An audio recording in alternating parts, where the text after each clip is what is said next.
이 시간 말씀을 받겠습니다. 이 복된 시간에 주시는 하나님의 말씀은 계속해서 사도행전 8장 26절에서 40절까지의 말씀입니다.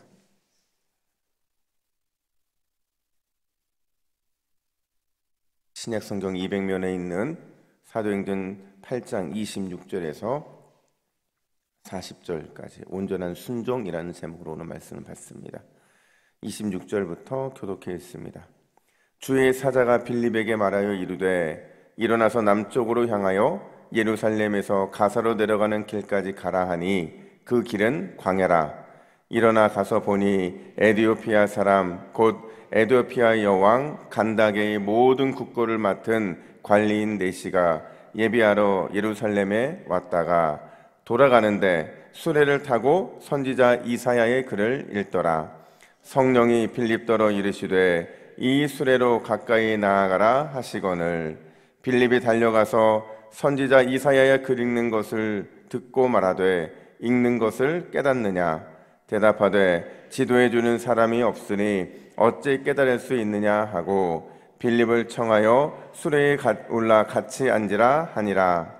읽는 성경 구절은 이것이니 일러스되 그가 도살자에게로 가는 양과 같이 끌려갔고 털 깎는 자 앞에 있는 어린 양이 조용함과 같이 그의 입을 열지 아니하였도다. 그가 굴욕을 당했을 때 공정한 재판도 받지 못하였으니 누가 그의 세대를 말하리요. 그의 생명이 땅에서 빼앗김이로다 하였거늘 그 네시가 빌립에게 말하되 청컨대 내가 묻노니 선지자가 이 말한 것이 누구를 가리킴이냐 자기를 가리킴이냐 타인을 가리킴이냐. 빌립이 입을 열어 그 글에서 시작하여 예수를 가르쳐 복음을 전하니 길 가다가 물 있는 곳에 이르러 그 네시가 말하되 보라 물이 있으니 내가 세례를 받음에 무슨 거리낌이 있느냐.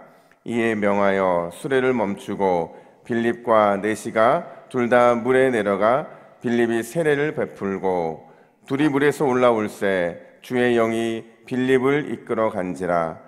네시는 기쁘게 길을 가므로 그를 다시 보지 못하니라. 빌립은 아소도에 나타나 여러 성을 지나다니며 복음을 전하고 가이사랴에 이르니라. 아멘.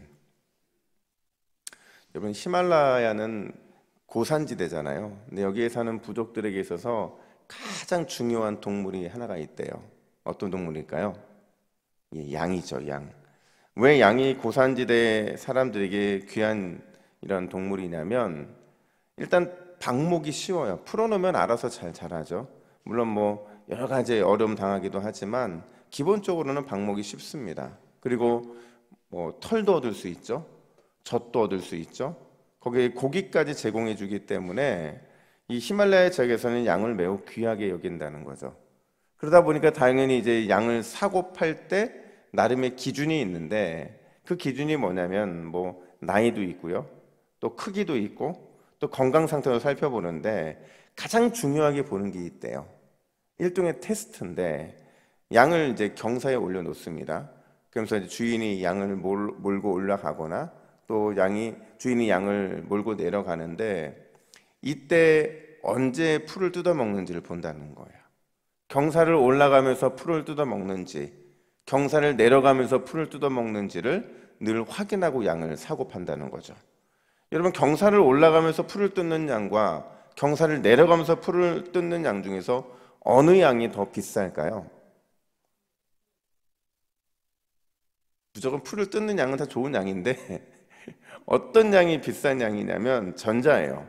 그러니까 올라가면서 풀을 뜯어먹는 양이 훨씬 비싸다고 해요. 왜냐하면 올라가면서 양이 이제 올라가면서 풀을 뜯어먹는 건 뭐냐면 주인이 막 이렇게 올라갈 때 그 올라가는 거 쉽지 않잖아요. 근데 그렇게 올라가면서도 뭐 풀을 뜯어먹는다는 것은 어떤 환경 속에서도 주인의 말에 순종하고 따를 수 있는 확률이 높은 양이고 반대로 경사를 내려가면서 풀을 뜯는 양들은 주의가 산만하고 이기적이고 게으른 양일 확률이 높다라는 거죠.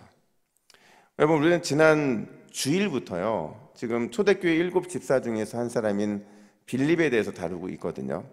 만약에 여러분들이 빌립에게 어떤 별명을 지어준다고 한다면 그 별명은 뭘로 지어주실 것 같아요? 빌립. 만약에 저한테 빌립의 어떤 별명을 지어주기를 원하냐고 물어보면 저는 순사라고 짓습니다. 순사가 뭐의 약자냐면 순종의 사람. 순종의 사람이라고 별명을 짓고 싶어요. 오늘도 그 내용을 다뤄주고 있는데 오늘 본문에 보면 그에게 갑자기 이런 말씀이 떨어집니다. 우리 26절 말씀을 같이 읽습니다. 시작. 주의 사자가 빌립에게 말하여 이르되 일어나서 남쪽으로 향하여 예루살렘에서 가서로 내려가는 길까지 가라 하니 그 길은 광야라. 여러분, 지금 주의 사자가 빌립에게 어디로 가라고 그러죠? 광야로 가라고 합니다. 광야로. 여러분, 광야가 어떤 곳이에요? 사람이 없는 곳이잖아요. 뭐 광야에 대한 신학적인 의미는 제가 이전에 한번 설명드렸기 때문에 더 설명드리지 않겠지만, 일단 광야라는 곳은 하나님과 만날 수 있는 좋은 장소이기는 하지만 사람이 없어요. 사람이 없다는 얘기는 무슨 얘기냐면 지금 빌립이 자신의 복음 전하는 사역에 있어서는 그곳으로 가라는 건 사실 어떻게 보면 그 사명과는 상관없는 장소였다는 거예요. 사람이 있어야 그곳에 가서 복음을 전하고 사람이 있어야 어떤 이적이든 기적이든 일으키는데 사람이 없는 그런 곳으로 가라는 이 명령을 받았다는 거죠. 또 뿐만 아니라 그 방향이 남쪽이라고 말을 합니다. 근데 여러분, 남쪽이라는 게 우리는 남쪽이니까 방향이 남쪽이야 이렇게 생각하지만요, 그 당시에 팔레스타인의 사람들에게 남쪽은 어떤 의미냐면 중동의 가장 뜨거운 시간대라는 의미가 있어요. 그러니까 지금 남쪽으로 가라는 것, 그리고 광야로 가라는 건 무슨 얘기냐면 고난과 절망의 장소로 가라는 거라요. 심지어 빌립의 입장에서는 자기의 사명과 상관없는 곳을 가라는 그런 미션이 주어지고 있다라는 겁니다. 여러분, 이 자기의 사명과 상관없는 이성으로 생각하고 상식적으로 생각해도 도저히 납득이 가지 않는 이런 이 주의 사자의 명령에 그가 어떤 태도를 보이냐면 27절 상반절을 보면 이렇게 말합니다. 일어나 가서 보니.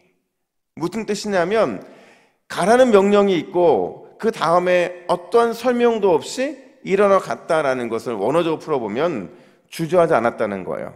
주저하지 않고 일어나서 즉시 순종해서 갔다라는 겁니다. 여러분, 여기에 거리가요, 사마리아에서 블레셋까지는 대략 80에서 90km 떨어진 곳이에요. 한낮이죠. 가장 더운 날씨 속에서 그곳을 가라는 이 명령에 순종했다라는 거예요. 광야길이고 중동의 가장 뜨거운 시간대였음에도 불구하고 오늘 본문에는 그가 어떤 상식적인 불만이나 또 심지어 어떤 원망도 하지 않고 즉시 온전히 순종했다 이렇게 말하고 있는 겁니다. 여러분, 과연 어떻게 이런 온전한 순종이 가능했을까? 오늘 본문은 두 가지 이유를 말하고 있는데, 첫 번째는 빌립이요, 하나님의 음성에 열려있는 귀, 그리고 하나님의 음성에 열려있는 마음을 가졌기 때문이라는 거죠. 이게 첫 번째예요. 여러분, 영적으로 민감했다는 게 뭐냐면요, 영적으로 민감했다는 것은 중요한 이런 하나님의 뜻이 있을 때마다 하나님 앞에서 하나님께 들은 대로 순종했다는 것을 말하는 거예요. 그가 지시하는 대로 순종했다는 거죠. 오늘 본문에도 보면 중요한 순간마다 등장하는 표현이 등장해요. 26절에 보니까 주의 사자가 등장을 하고요, 29절에 보니까 성령이 등장하고 39절에 보니까 주의 영이라는 표현이 등장을 합니다. 그러니까 이게 이 단어들이 뭐냐면요, 빌립이 어떤 선택을 할 때마다 그가 어디로 가야 되는지, 무엇을 해야 되는지, 또 무슨 말을 해야 되는지, 그 역할이 무엇인지를 그때마다 성령님께서 알려주셨다라는 거예요. 그때마다 성령님께 민감하게 반응했다라는 거죠. 근데 사실 이게요, 여러분, 우리는 되게 그냥 아무렇지 않게 받아들이는데 그 당시 이 빌립이 감당하고 있는 사역들은요, 쉽게 순종할 수 없는, 그러니까 굉장히 난해한 이런 어떤 미션들이었다는 거예요. 왜 그러냐면, 여러분, 결국에는 빌립도 그 시대의 사람이잖아요. 그 시대의 그 장소의 사람이기 때문에 그 당시에 사람들이 갖고 있던 세계관 속에 갇혀 있었어요. 그 세계관이 뭐냐면 구원은 오직 유대인들, 하나님의 은혜는 오직 유대인들이라는 그 사고가 그 시대의 사람들과 그 장소의 사람들이 늘 갖고 있던 거였는데, 지금 빌립이 했던 사역들 생각해 보세요. 사마리아인들에게 회심을 일으켰죠. 심지어 오늘 본문에서 이방인들에게 복음을, 특히 아프리카 사람에게 복음을 전하는 그런 역할을 감당하고 있었잖아요. 그 당시에는 이런 개념 자체가 없었어요. 유대인들에게는 오직 유대교와 유대 신앙, 그 신앙인들만 구원을 받을 수 있다는 생각이 있었기 때문에 결국에는 지금 빌립이 하고 있는 이 사역들은 어쩌면 큰 도전에 직면할 수도 있는 사역이었고, 또 반대로 말하면 그의 사역은 사실 어떻게 보면 본인에 있는 이 선입견과 본인이 갖고 있던 시대적인 정신을 깨버려야 되는 그런 어떤 중요한 미션이었다는 겁니다. 그런데 빌립이 이 두려움과 이 갈등을 극복해요. 해야 될까 말아야 될지가 아니라 그냥 사마리아인에게 복음을 전합니다. 심지어 오늘 본문에서도 에티오피아 넷이라고 하는 이방인에게 전도해요. 이게 가능했던 게 뭐냐면 성령 하나님의 그 음성에 민감하게 반응했기 때문이라는 거죠. 여러분, 오늘 이 새벽에 성령 하나님의 음성에 귀와 마음을 활짝 여는 저와 여러분 되기를 간절히 축복합니다. 우리가 아무리 기도해도요, 아무리 우리가 뭔가 내 신앙의 열정으로 저 앞에 달려가려고 해도 성령님의 말씀에 그 뜻에 귀를 닫고 마음을 닫으면 그 마음과 뜻은 하나님께 온전히 연락될 수가 없는 거예요. 그래서 우리에게는 늘 언제나 이런 들을 수 있는, 순종할 수 있는 복된 귀와 마음이 필요하다라는 겁니다. 기도도 그렇잖아요. 여러분, 내가 가져온 기도 제목을 쫙 풀어놓고 가요? 과연 그게 하나님이 원하시는 기도의 모습일까요? 아니에요.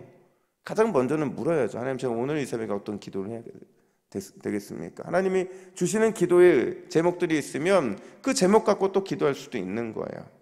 늘 우리는 주님 앞에서 나의 고집과 핑계와 망설임, 이것 때문에 귀와 마음을 닫는 것이 아니라 그냥 귀와 마음을 활짝 열어놓고 오늘 이 새벽에도 주여, 우리의 귀와 마음이 성령 하나님의 음성에 민감하게 반응하게 하여 주옵소서.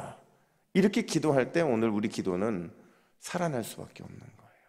뿐만 아니라 오늘 빌립이 순종할 수 있는 두 번째 이유가 등장을 하는데, 그게 뭐냐면 복음에 대한 확신이었습니다. 복음에 대한 확신. 오늘 본문에 등장하는 에티오피아 넷이죠. 그가 이제 예루살렘을 방문하고 돌아가던 길이었어요. 여러분, 이방인이었잖아요. 그리고 흑인이었고, 그랬던 그가 예루살렘에 왜 방문했을까요? 왜 갔던 것 같으세요? 그냥 뭔가 그의 마음에 신앙에 대한 동기부여가 있었는데 어떤 성경의 진리를 깨닫기를 원했던 거예요. 소문만 들었던 그 진리를 깨닫기 위해서 자기 시간을 소비하고 돈을 써서 지금 예루살렘까지 방문을 하고 가는 길이었다는 거죠.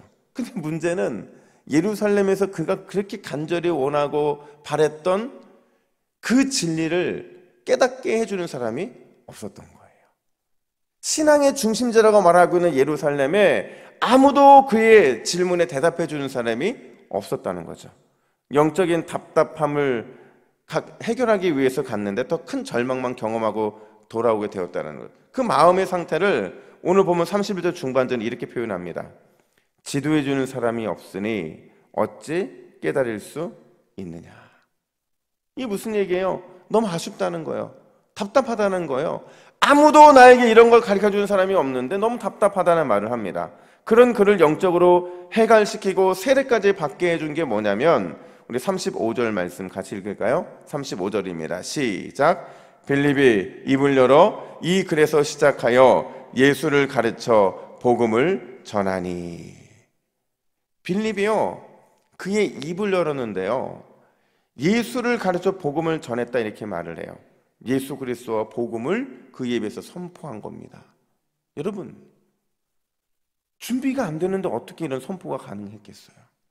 아무리 성령에 민감하게 반응해서 거기까지 갔는데 그 안에 예수 그리스도가 누구인지 복음이 무엇인지를 설명해 줄 수 있는 능력이 없었다고 한다면, 준비가 되어 있지 않았다고 한다면 그는 이 네시에게 또 절망만 줬을 거예요.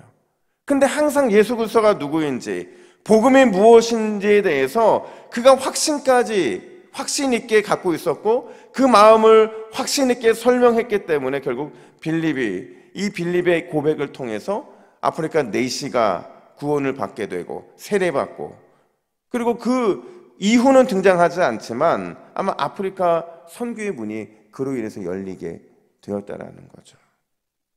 제가 예전에 이런 경험이 있어요. 새벽 예배 마치고 집에 가면 그냥 자니까 이렇게 교회에서 사역을 준비를 하고 있었는데 갑자기 전화 한 통이 온 거예요.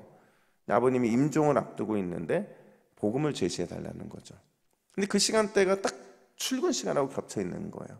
그러니까 아무리 교회에서 빨리 가도 30분 혹은 40분이 걸리는 거리인데 급하다는 거예요. 빨리 와서 복음을 전해달라고 하는데 제가 막 달려가면서 제가 집사님에게 전화를 기회 되고서, 집사님 제가 가려면 어쩌면 시간이 걸릴 수도 있으니까 제가 가서 복음을 제시하겠지만 그게 안 되면 지금 빨리 적으라고. 그래서 제가 불러드렸어요. 말씀도 불러드리고 어떻게 복음을 제시하는지도 불러드렸어요. 근데 그분이 메모를 했어요. 그리고 전화를 끊고 제가 딱 도착하니까 진짜 어르신이 돌아가 계신 거예요. 이미 끝나신 거죠. 근데 그 집사님이 하시는 말씀이 뭐였냐면, 아버지가 마지막에 이 제시하는 복음에 반응하고 임종하셨다라는 거예요. 입으로 고백하지는 못했지만 자식이 전하는 복음에 그 마지막 안간힘을 쓰면서 복음에 대한 반응을 하셨다라는 거죠. 그러면서 장례식 때 그분이 뭐라고 성도들에게 인사를 했냐면, 여러분 늘 우리는 준비하고 있어야 되는 사실을 다시 깨닫게 되었다, 이렇게 말하더라고요. 여러분, 복음을, 예수 그리스도가 누구인지를 준비하고 있는 삶은 우리에게 너무 중요하다는 거. 어느 순간 어떻게 우리가 그렇게 복음을 전하는 자로 쓰임받을지 모르기 때문에 그렇다는 거죠. 그러면서 오늘 새벽에는 우리 이렇게 기도할 수 있어야 돼요. 우리 기도 제목 두 가지를 함께 보여주시죠. 같이 있습니다. 시작. 주여, 오늘도 우리의 귀와 마음이 말씀과 성령의 음성에 민감하게 하옵소서. 복음에 대한 확신으로 때를 어떤지 못 어떤지 예수 그리스도를 전하게 하옵소서. 할렐루야. 오늘 이렇게 기도할 때에 우리의 심령도 또 우리의 삶도 주님 앞에 온전히 놀라운 은혜의 통로로 쓰임받게 될 줄로 믿습니다. 아멘. 함께 기도하겠습니다. 하나님 아버지, 오늘 이 새벽에 가장 먼저 우리가 성령에 민감하기를 원합니다.